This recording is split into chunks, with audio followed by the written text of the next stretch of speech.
Hanggang ngayon, marami pa ring motorista ang hindi pa rin nakukuha ang kanilang mga bagong plaka. Ang tanong, masosolusyonan na ba ito sa ilalim ng bagong administrasyon?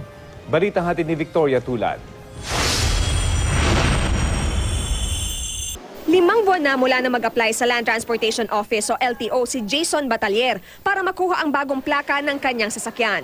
Pero hanggang ngayon, wala pa rin inire-release ang LTO. Kaya ilang beses na raw siyang hinuli sa kalsada. Makikiusap ka pa sa mga traffic enforcer. Ayon kay LTO spokesman Jason Salvador, hindi pa rin makapagpagawa ng mga plaka dahil sa Notice of Disallowance ng Commission on Audit o COA sa kontrata ng LTO at JKG PPI, ang kumpanya na gagawa ng mga plaka. Kabilang sa mga kinwestiyon ng COA ang procurement process ng kontrata. Sakaling payagan ng COA ang kontrata, hindi aabot sa June 30 ang paglalabas ng mga plaka.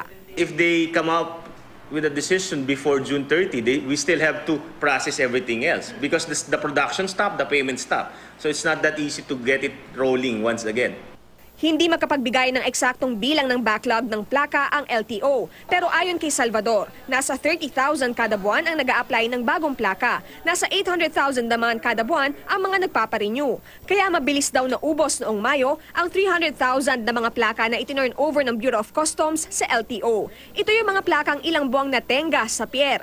Ayon kay incoming Solicitor General Jose Calida, kabilang ang problema sa plaka sa mga nais niyang busisiin kapag umupo na siya sa pwesto.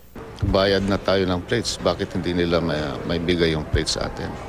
Bagaman nagpapatuloy ang problema sa mga plaka, may magandang balita naman daw pagdating sa mga lisensya. Noong nakaraang linggo kasi ay binawi na ang writ of preliminary injunction laban sa kontrata ng LTO at ng supplier ng mga lisensya. Ibig sabihin, magpapatuloy na muli ang pag-iimprenta. Nag-emergency procurement ng license cards ang LTO. Bumili sila ng 350,000 cards para hindi na papel ang gagamitin na lisensya. Hopefully, it would really ease up the backlogs. At least, mararamdaman natin to towards the second week of July and hopefully, dire-diretso, wala na maging problema. Victoria Tulad, GMA News.